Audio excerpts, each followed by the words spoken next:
Hello, everyone. I'm Hugh McGuire, and I want to thank Eli for that. I thought that was a fantastic presentation, and it flows really nicely into what I'm going to talk about, because Eli was talking about how to trick people into doing web-first workflows, and I'm going to talk about head-faking people into doing web-first workflows, I guess. And I'm talking about for books, of course. There are lots of other good web-first workflows. So first, I know there was a few tweets about how much people enjoy hearing long conversations about standards at the beginning of conferences. So I just want to talk a little bit about where I think we are with book formats right now. So there's EPUB 2, which is pretty mature and doing pretty well. We've now got EPUB 3, which is exists. There's lots of nice, juicy stuff in there, but it's not really supported too well by any readers at the moment, but I think it's coming. We have Amazon's Mobi-ish format for Kindle, and I think actually I'm kind of amazed at how happy I was when I looked at the announcement about Kindle 8 and what it actually was in it, because it was filled with HTML5 tags, and I think that says something interesting that's happening, because of course books, as we all know, can be in the browser in HTML and also paper. But all of this, everything above, is based on HTML, except paper, of course. But ebooks really are just a special kind of website designed to be read in special kinds of browsers. And we're going towards that point where books really, where that's starting to converge in a really clear way, where I think maybe a year ago or 2 years ago, we really wanted to package up and contain those ebooks. I think that's still the case, but as we're going more and more towards the HTML5 stuff, we're getting towards this blending in a much more exciting way. But it is kind of interesting that given that ebooks are just special kinds of websites, that there's sort of this funny, strange, annoying issue that we've sort of landed in a similar position to where we were in the web, let's say pre-2006. And that's the browser wars, where we're making all these different formats and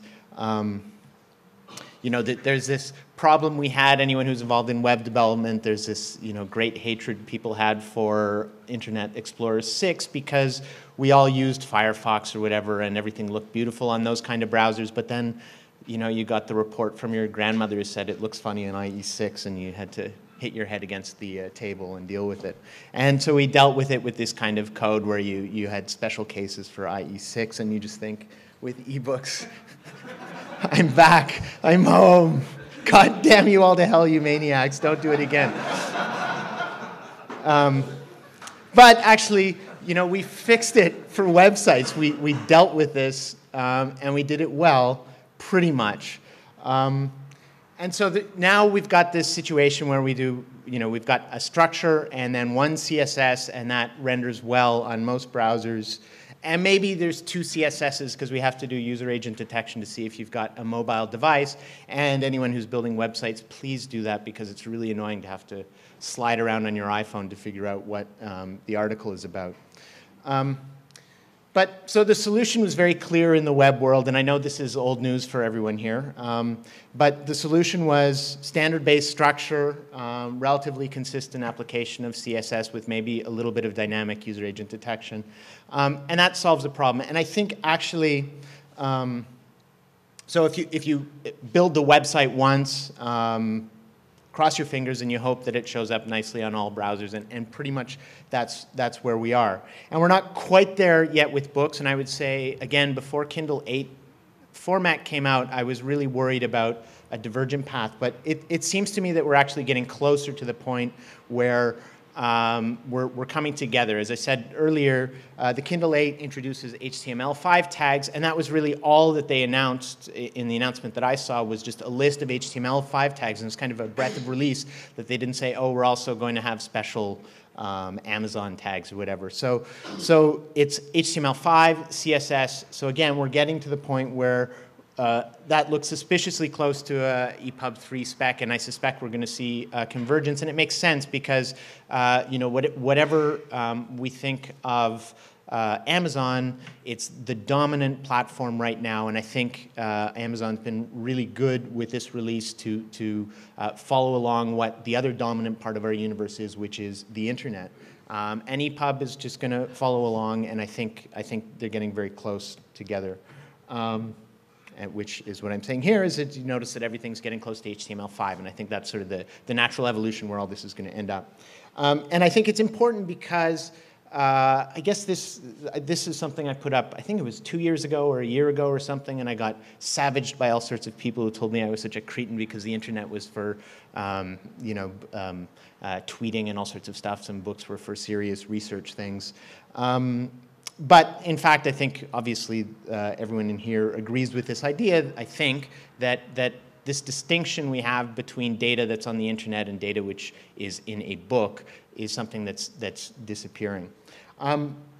So that's pretty good. We're now kind of in a situation where we're getting to the point where if you build an EPUB or your book with good structure, with CSS, and if you had good templating systems, then you should be able to get really beautiful books that render nicely on the web. And these are just some images from stuff we're doing at Pressbooks. So we build books on the web first, and then we go into everything else. So this design was inspired by, I guess, readability. Instapaper, just take the junk out of what comes up on the web and display stuff nicely, focused on the text mainly. And if you do that, then you can very easily get to a nicely rendered book that looks nice on a mobile device. So here's another example coming out of Pressbooks of what stuff looks like on mobile devices. This one of my favorite books. And then it turns out that if you build nicely structured HTML, then it's really not that big a jump to get into nicely structured EPUBs that render nicely on things like iBooks and Kobos and Kindles and all that. And so we're in this pretty good situation, actually, where we're getting to the point where if we just apply nice HTML principles to building, we can get to EPUB and everything pretty nicely. And so, again, we're in this good situation where we've got structure, style, templates, and it makes it easy to make books in multiple formats to look nice on multiple devices in a pretty straightforward kind of way.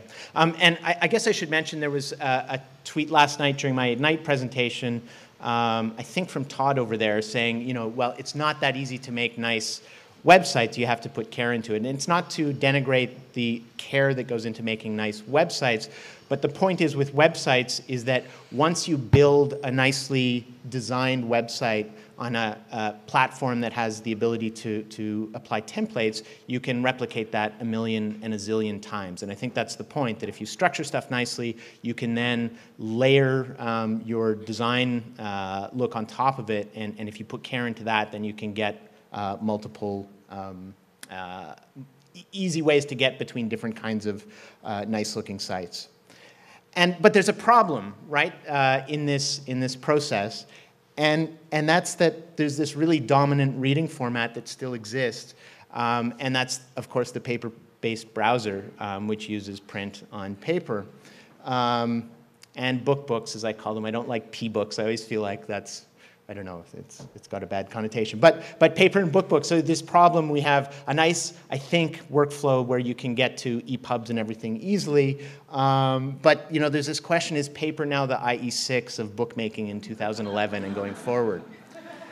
And there's a tool. I don't know if there's anyone from Adobe here. There's InDesign, which is a really powerful book production tool, which is really what most book producers think of when they go into production. And then ebooks are kind of this thing that's tacked on, as Kirk Biglione says, the duck beaver, as we call it in Canada, but the platypus. There's the EPUB egg that comes out the end of the process, and it kind of works. But we do print production, and then ebook is something we add on to the end of it. And so again, we're in this situation where we have to build things twice, which is, I think, for a lot of books, a really crappy way to go about building books. And it's not actually necessarily the case that you have to have two separate workflows, I don't think. And this question, why is it that we've made great tools to make it really easy for people who are total dummies like me to make beautiful websites, at least beautiful templated websites. And so here is my, every conference now I go to, I take a jab at Jonathan Franzen, but here is my blog, which I think is quite a nice looking template, but with a push of a button, I can make it look like this.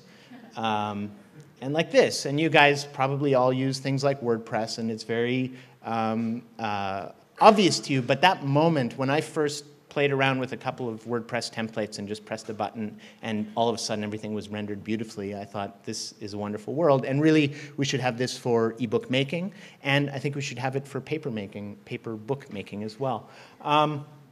So we don't really have anything like that for books right now.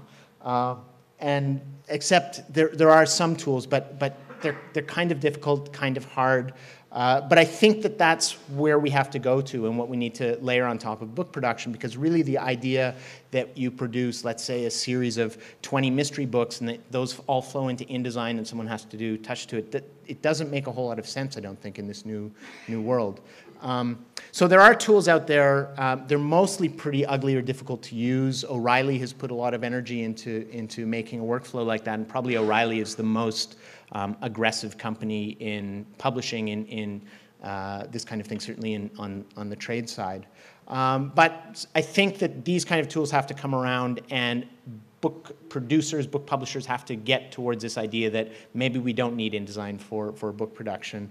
But it turns out that if you start with structured HTML, you can get to a nicely structured and nicely typeset book. And these are, so Brian O'Leary and I just did a book with O'Reilly, and the idea was to build it in Pressbooks, which is the stuff we're doing. But here's what the print output looks like from our book right now. So it's nicely laid out. And here's another template, which is uglier, but also, you know, does the job of being a nice-looking typeset book. And there are probably some hyphenation problems or widows and orphans and that kind of thing. But I think that those, you know, there's this trade-off. Fran Tulin said the trade-off between control and magic. And I think that for book production, for a lot of kinds of books, we should probably go on the magic side and leave some of the control around. So, in theory, anyway, we can start with a tool that is really easy to use, as easy as the simplest blogging engine. We should be able to do that. And pump out lovely templated books that work in EPUB, Kindle 8, HTML, and in paper. And I think what's really important about that is that we can stop spending so much time and energy thinking about book production and instead spend our time, energy, and money on important things, which is the critical part of making a book, which is finding, writing, editing, producing wonderful books, great content. And then I think even more important, now that we have this ability to have a network book, is finding new and better ways to connect readers and writers together. And put that writing in front of people who love it, and let them do stuff with those books, which, again, we're not quite there. We've done the digital conversion adaptation, I think, but we're not really at the digital native adaptation in the book production or in the book business yet. So the beauty of a web-first book production flow is that we can spend a lot more time on the stuff that really matters and less time on the mechanics of getting a book out the door. That's me. Pressbooks is still closed private beta or alpha or one of those Greek letters. But I've opened it up so you don't need a code. If you want to test it out, you can easily push a button and get a beautiful book out the other end. And if you go to book.pressbooks.com, you can read for free the book that Brian O'Leary and I edited with essays from a number of the people in the room here about the future of publishing. So thanks very much.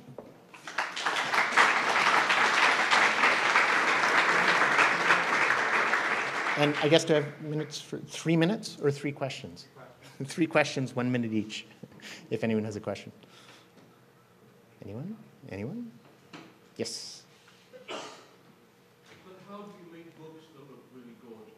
That do look really gorgeous? So I think if you look at a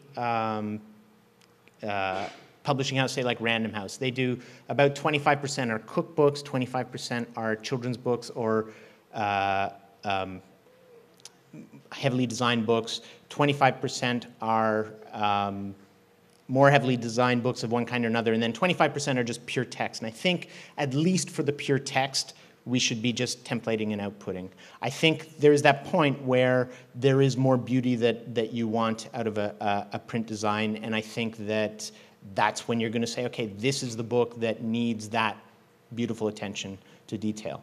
But I think that choice has to be made, and it's not every book that deserves that time and attention or that needs that time and attention to be an effective output. But I think that we can get to very reasonable looking print outputs for straight text stuff with light illustrations, etc. Liz? Could the problem be that it's not the tool that's missing, but the templates? I think so. Of a set of styles in InDesign. Yeah. Import them en masse and poof, you've got a new format. Well, so I would say, I don't think that InDesign I think that InDesign is a great solution for print production. I'm not sure that it's the best solution for book production of the future, for books that don't need heavy attention to special layout. But yes, templating, that's it. I think we should have, here's the 25 or 2,000 or 2 million things it could look like, and which one do you want? And then you start having the ability to modify that and do tinkering with what the output looks like. Absolutely. And I think that's true for EPUBs as well. I mean, I think when we get to the point when all those EPUB browsers or EPUB readers render stuff more or less consistently on CSS, then you can say structure, and then you lay a CSS on top of it, and there is the the EPUB Zen Garden that's out there, and I'd like to see that become a flourishing place, which Liza and Kirk started a couple of years ago. I guess one more question? Yes. Go ahead, Todd. I'm bouncing back and forth on the Twitter stream with friends about this. I spend a lot of time talking with the production departments at major publishers, and they could do an XML workflow which would produce a document that is easily transformed from one format to another. Their problem is cost. And I'm wondering how can we, the cost of having an XML first workflow versus their current print production workflow, how do we as a community convince them of the benefits and value of that sort of templated production? I think the answer is you get lots of small startups building cheap, lightweight XML workflow tools, to be slightly self-serving. But that's it. I don't think that XML workflow tools need to be really big, expensive investments necessarily. I mean, what's the difference between an HTML workflow tool that is free for everyone to use, like WordPress or Blogger or whatever, and an XML workflow tool why does it need to be many orders of magnitude more expensive in book production? I don't think it does, because websites are complicated. So are books. It's just a matter of having the tools that serve that purpose. And I guess one more? No? No. Okay.